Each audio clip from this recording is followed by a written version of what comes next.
여러분 안녕하세요. 주식의 소리의 애소리입니다. 오늘은 18일 장마감삭슬이 바로 출발할게요. 파월 의장의 경기 부양책 촉구 발언으로 좀 추가 부양책에 대한 기대는 커진 상황인데요. 또 미국도 그렇고 한국도 그렇고 코로나19 재확산세가 도저히 멈출 기미가 안 보이면서 종목별로 차별화 장세가 나타났어요. 코로나19 백신, 치료제 관련주나 네이버, 카카오 같은 언택트 주들이 오르면서 지수 상승을 이끌었습니다. 코스피 지수 다시 또 최고치를 경신했네요. 어제 대비해서 0.26% 오르면서 2545.64포인트의 거래를 마쳤습니다. 네, 코스닥 시장에서도 마찬가지로 코로나19 관련 재택근무, 진단, 치료제 테마들이 큰 폭으로 상승했고요. 비트코인 강세 속에 비트코인 테마도 급등하면서 지수 상승에 영향을 미쳤습니다. 네, 투자자 매매 동향 보시면 코스피 시장에서 개인만 매도 우위를 보였고요. 외국인과 기관, 동반 순매수세가 나타났어요. 외국인 참 고맙네요. 오늘 장중에 순매도세를 보이기도 했는데 다시 또 순매수세로 돌아섰고요. 10거래일 연속 순매수를 기록 중입니다. 네, 코스닥 시장에서도 바람직한 모습이 나타났습니다.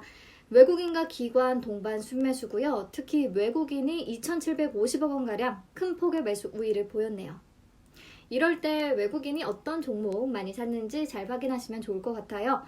네, 그럼 외국인 순매수 탑5 종목부터 확인해 볼까요?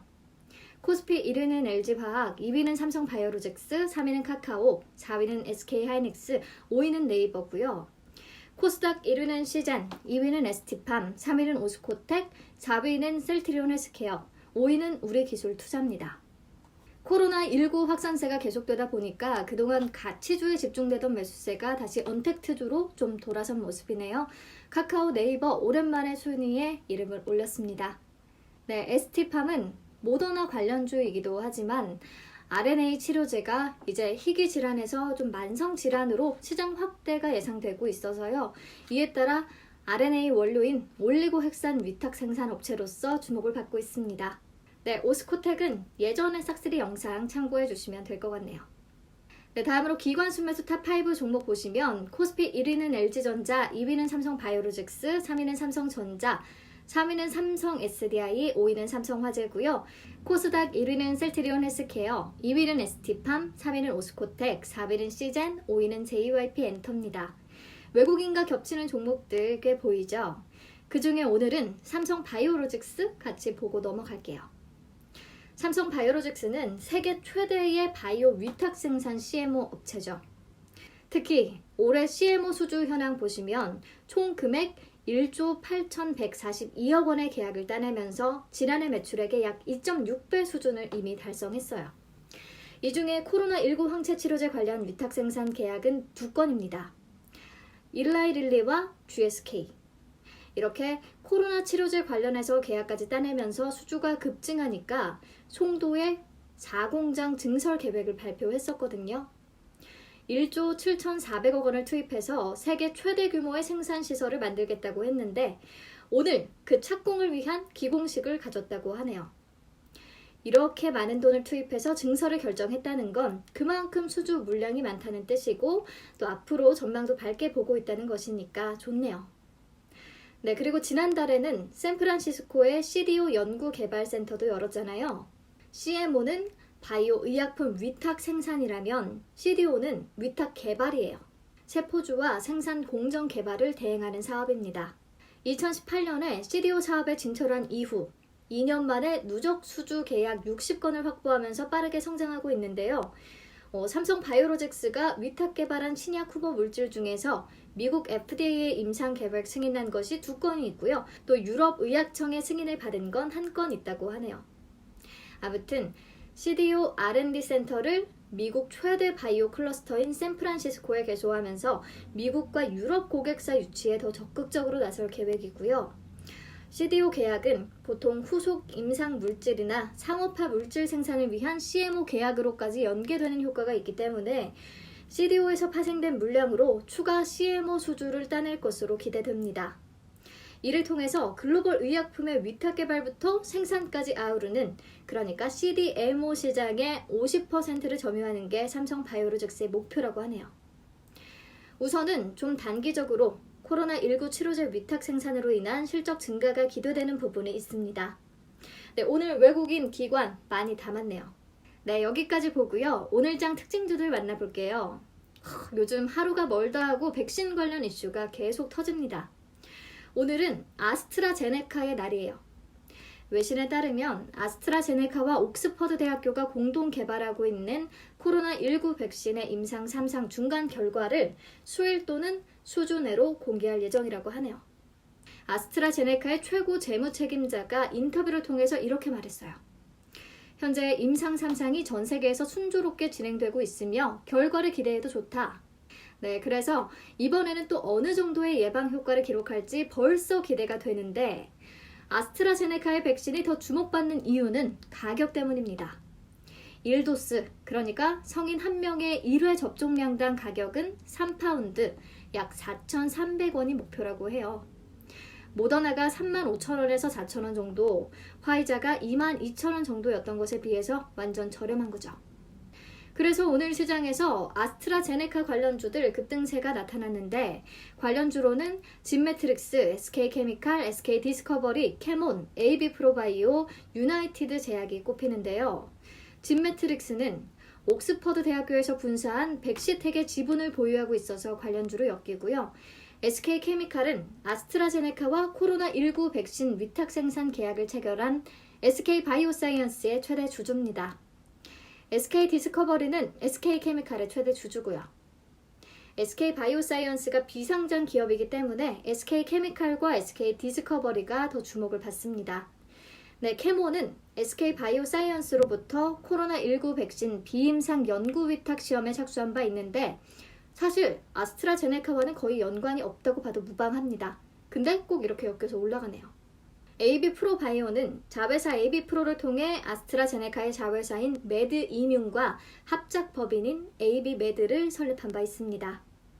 네, 모더나 관련주에도 속하고 아스트라제네카 관련주에도 속하네요. 오늘 AB프로바이오 상한가까지 올랐어요. 네, 마지막으로 유나이티드 제약은 아스트라제네카의 천식치료 성분인 포모테롤의 항바이러스 기능을 강화한 아포모테롤을 개발한 이력 때문에 관련주로 엮입니다. 근데 이쯤 되니까 화이자, 모더나, 아스트라제네카 그 다음은 어디가 될지 그 관련주도 미리 챙겨두고 싶다는 생각이 들죠. 우선 11월 현재 전 세계 코로나19 백신 개발 현황을 보시면 총 97건이 진행 중이라고 하는데요. 그 중에 임상 3상에 진입한 곳은 10곳입니다. 그림을 참고해서 보시면 백신의 성격에 따라서 분류가 되어 있는데 제조 방법에 대해서는 제가 따로 말씀은 안 드릴게요. 자, 그렇다면 이 중에 아스트라제네카의 다음 타자는 누가 될까? 지금 얘기가 나오는 게 미국 존슨앤존슨입니다. 내년 2월에 임상 3상을 발표할 것으로 예상되고 있어요.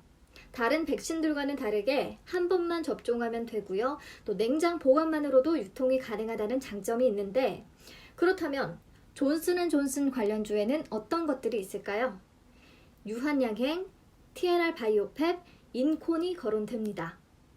유한양행은 2018년 존슨앤존슨의 자회사인 얀센과 최대 1조 4천억 원에 이르는 계약을 체결한 바 있고요.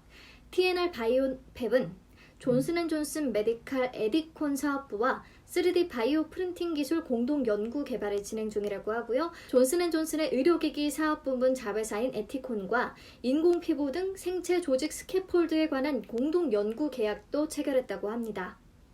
인콘은 미국 바이오 자회사인 자이버사 테라퓨틱스가 존슨앤존슨 부회장 출신을 이사회 회장으로 선임했다고 하네요. 네, 여기에 더해서 어제 SBS의 단독 보도에 따르면 질병관리청이 국민 3천만 명분의 백신에 대한 선납금 명목으로 예산 1,723억 원을 확보했다고 전해지거든요. 일부는 어제 말씀드린 세계 백신 공급기구 코백스에 투자할 것으로 보이고요. 나머지는 2개 회사의 백신용으로 알려지고 있는데 이 두 회사는 아스트라제네카와 노바백스가 유력한 것으로 확인됐습니다. 앞에서 봤던 그림 기억하시죠? 아스트라제네카와 노바백스 백신의 위탁 생산을 모두 따낸 기업은 SK바이오사이언스입니다. 당연히 SK바이오사이언스가 가장 큰 수혜를 보겠고요. 근데 비상장 기업이기 때문에 SK케미칼, SK디스커버리 계속 매수세에 몰릴 것 같습니다. 뭔가 백신 위탁 생산으로 SK케미칼 내년에는 완전 레벨이 달라질 것 같은데요. 물론 임상 결과가 나쁘지 않다면요. 그리고 노바백스 관련주도 궁금하실 텐데 확실한 관련주가 아직 파악이 안 되는 것 같아요. 명문제약, 고려제약, 파미셀, 안트로젠 언급이 되고 있는데 정확한 이유까지는 저도 잘 모르겠고요. DR잼은 2대 주주인 후지필름이 노바백스의 코로나19 백신 임상시험에 3만 명 규모의 원료약을 공급했다고 하니까 같이 보시면 될 것 같네요. 네, 다음 특징주는 코리아센터입니다. 아마존이 코리아센터의 미국 물류센터를 활용할 것이라는 전망에 상한가를 기록했는데요. 이게 무슨 일이냐면 아마존이 11번가와 제휴를 통해서 한국 시장에 진출할 예정이잖아요. 근데 아마존이 물류센터를 한국에 건립하고 11번가의 물건을 배송하게 되면 기업 간의 거래로 분류가 돼서 가격의 10% 이상이 관부가세로 반영된다고 합니다. 그러면 가격 경쟁력 확 떨어질 수밖에 없겠죠. 하지만 아마존이 코리아센터의 물류센터를 활용해서 상품을 국내에 들여올 경우에는 개인 간의 직구로 분류가 돼서 $200 이하까지는 무관세 혜택을 받을 수 있다고 하네요. 코리아센터는 미국, 중국, 일본, 독일, 스페인의 직구 물류센터를 운영하고 있고요. 11번가가 이미 코리아센터 지분 5%를 갖고 있어서 코리아센터와의 협업이 가장 현실적인 모델로 거론되고 있습니다. 네, 다음은 치매 테마예요. 국내 의료진이 치매의 주요 원인인 알츠하이머병 발병에 관여하는 원인 유전자를 찾아낸 것으로 전해집니다. 분당 서울대병원 박영우 교수팀이 미국과 유럽 환자를 대상으로 한 연구 결과 면역세포에 의한 염증 반응과 바이러스 감염과 관련된 특정 유전자의 발현이 알츠하이머병에 영향을 줄 수 있다는 사실을 규명했다고 하고요. 이 연구 결과는 미국 신경과학회 학술지 온라인판에 게재됐다고 해요. 원인 유전자가 규명이 됐기 때문에 앞으로 치료제 개발에 있어서 전환점을 맞이할 것으로 기대되고 있고요. 이 소식에 NSN, 대화제약, 아이큐어 등 관련주들 급등했습니다. 네, 마지막은 비트코인 테마입니다. 비트코인 시세가 2천만 원을 돌파하면서 3년 만에 최고치를 경신했다고 하네요. 비트코인 가격은 도대체 왜 이렇게까지 오를까요? 네, 세계 각국 정부가 경기 부양을 위해서 돈을 풀면서 화폐 가치가 떨어지고 있기 때문에 대체 투자에 대한 관심이 높아졌고 그 관심이 비트코인에 쏠리고 있는 것 같아요. 게다가 세계 최대 온라인 결제 기업인 페이팔이 비트코인 결제 서비스를 시작했잖아요. 그냥 막연하게 막 오르던 2017년과는 상황이 다르다는 분석이 나옵니다. JP모건, 피델리티 등 글로벌 금융사들도 잇따라 디지털 자산 서비스 출시하고 있고요. 또 비트코인이 21세기 금이 될 것이다. 새로운 안전자산이 될 것이다. 라는 리포트가 속속 나오고 있습니다. 물론 비트코인 최근에 쉬지 않고 올랐기 때문에 가격 조정 올 수 있어요. 하지만 앞으로 비트코인의 위상이 달라질 것이 확실해 보이기 때문에 관심은 필요해 보입니다. 네, 위지트, 우리기술투자, 다날, 비덴트, 에이티넘 인베스트먼트 등 관련주 일제히 올랐습니다. 네, 넘어가서 오늘장 거래량 급증 종목 보시면 1위의 KM제약은 구강세정제가 코로나19 바이러스를 사멸한다는 소식에 구강케어 제품 생산업체로 부각되면서 거래량 급증했고요. 8위의 이녹스는 자회사 TLS의 SI 파우더 제품이 테슬라에 활용될 수 있다는 기대감이 나오면서 오늘 매수세가 몰린 것 같아요. 네, 다음으로 시간의 단일가 특징주 보시면 코로나19 음압병실 관련주들 강세를 보였고요. 콜드체인 기술 관련주인 광림, 나노스, 오텍도 보이네요. 네, 아무래도 확진자가 300명을 넘어서면서 코로나19 관련주들이 다시 주목을 받는 모습입니다. 참고해서 보시고요. 저는 얼른 마무리 인사드릴게요. 오늘도 시청해주셔서 감사하고요. 편안한 밤 되세요.